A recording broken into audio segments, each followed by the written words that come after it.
قد عظمت فللأمجاد بانيها। আসসালামু আলাইকুম দর্শক, ইসলামিক প্রেরণা চ্যানেল থেকে আপনাদের সবাইকে জানাই শুভেচ্ছা। শুকনো গাছ থেকে কিভাবে তরতাজা খেজুর পড়ল, সেরকমই চমৎকার একটি অলৌকিক ঘটনা আজকে আপনাদের সাথে শেয়ার করব। মহান আল্লাহ তাআলা আমাদের সঠিক পথ দেখানোর জন্য পৃথিবীতে অনেক নবী রাসূল প্রেরণ করেছিলেন এবং সকল নবীদের একটি অলৌকিক শক্তি দিয়ে দিয়েছিলেন। আর নবীদের দ্বারা এই সংঘটিত অলৌকিক ঘটনাগুলোই হলো মুজেজা। তবে আমাদের প্রিয় নবী হজরত মুহাম্মদ সাল্লাল্লাহু আলাইহি সাল্লামকে সবার থেকে বেশি এবং উজ্জ্বল মুজেজা দিয়েছিলেন। অন্য সকল নবীদের যা মুজেজা দেয়া হয়েছিল, সকলের মুজেজা একত্র করে এর থেকেও বেশি মুজেজা দেয়া হয়েছিল আমাদের প্রিয় নবী হজরত মুহাম্মদ সাল্লাল্লাহু আলাইহি সাল্লামকে। অন্যান্য নবীগণের মুজেজা ছিল শুধু জমিনে, কিন্তু আমাদের প্রিয় নবীজির মুজেজা শুধু জমিন পর্যন্তই অন্তর্ভুক্ত ছিল না, তার মুজেজা ছিল আসমানে, জমিনে ও বেহেশতেও। অন্য সকল নবীগণের ক্ষেত্রে মুজেজা ছিল নির্দিষ্ট, কিন্তু হজরত মুহাম্মদ সাল্লাল্লাহু আলাইহি সাল্লামের মুজেজা নির্দিষ্ট ছিল না। তিনি যখন যা ইচ্ছা আল্লাহ পাকের কাছে চাইতেন, দোয়া করতেন এবং আল্লাহ তাআলা তাই সাথে সাথে বাস্তবায়ন করে দিতেন। রাসূলুল্লাহ সাল্লাল্লাহু আলাইহি সাল্লামের এত মুজেজার মধ্যে শুকনো গাছ থেকে তরতাজা খেজুর পড়া এটি ছিল অন্যতম একটি মুজেজা। একদিন রাসূল সাল্লাল্লাহু আলাইহি সাল্লাম তার ঘরে বসে আছেন। তখন হযরত আবু বকর রাদিয়াল্লাহু তাআলা আনহু এবং হযরত ওমর রাদিয়াল্লাহু তাআলা আনহু তার কাছে আসলেন। এসে বললেন, হে আল্লাহর রাসূল সাল্লাল্লাহু আলাইহি সাল্লাম, আমরা পেটে পাথর বেঁধে আছি, অনেক দিন হলো আমরা কিছুই খাইনি।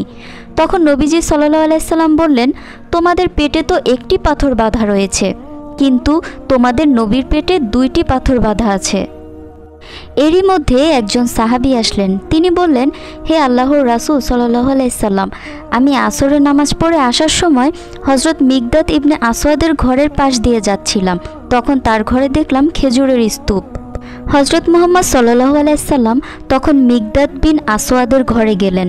রাসূলুল্লাহ সাল্লাল্লাহু আলাইহি সাল্লাম মিকদাদ বিন আসওয়াদকে বললেন, হে মিকদাদ, আমরা কিছুই খাইনি, তোমার ঘরে খেজুর রয়েছে, তাই আবু বকর ও ওমরকে নিয়ে চলে আসলাম যে কিছু খেয়ে আসি।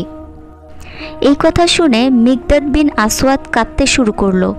রাসূল সাল্লাল্লাহু আলাইহি সাল্লাম তার কান্না দেখে বলল, হে মিকদাদ, তুমি কাঁদছো কেন? মিকদাদ বিন আসওয়াদ তাকে বলল, হে আল্লাহর রাসূল সাল্লাল্লাহু আলাইহি সাল্লাম, আজ আপনি স্বয়ং আমার ঘরে এসেছেন, কিন্তু আজ আমার ঘরে কিছুই নেই। খেজুরের যে স্তূপ ছিল তা আমি নামাজের আগেই মদিনার গরিব মিসকিনদের মাঝে বিলিয়ে দিয়ে এসেছি, এখন আমার ঘরে একটি খেজুরও নেই। এই আক্ষেপে এবং কষ্টে মিকদাদ কাঁদতে শুরু করেছিলেন। তা দেখে রাসূল সাল্লাল্লাহু আলাইহি সাল্লামের খুব দয়া হয় এবং রাসূল সাল্লাল্লাহু আলাইহি সাল্লাম মিকদাদকে জিজ্ঞেস করলেন, এখানে কি কোনো গাছ আছে? তখন মিকদাদ বললেন, এখানে তো কোনো খেজুর গাছ নেই, তবে একটি শুকনো খেজুর গাছ আছে।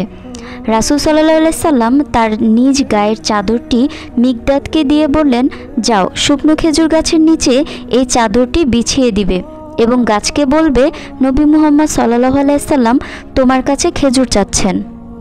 মিকদাদ রাদিয়াল্লাহু তাআলা আনহু তার কথা মতো শুকনো গাছের নিচে চাদরটি বিছিয়ে দিলেন এবং বললেন, নবী মুহাম্মদ সাল্লাল্লাহু আলাইহি সাল্লাম তোমার কাছে খেজুর চাচ্ছেন। এটা বলার সাথে সাথেই তৎক্ষণাৎ খেজুর গাছটি তরতাজা হয়ে গেল এবং গাছ থেকে খেজুর ঝরে পড়তে লাগলো। কিছুক্ষণের মধ্যেই রাসূল সাল্লাল্লাহু আলাইহি সাল্লামের চাদরটি খেজুরে ভরপুর হয়ে গেল।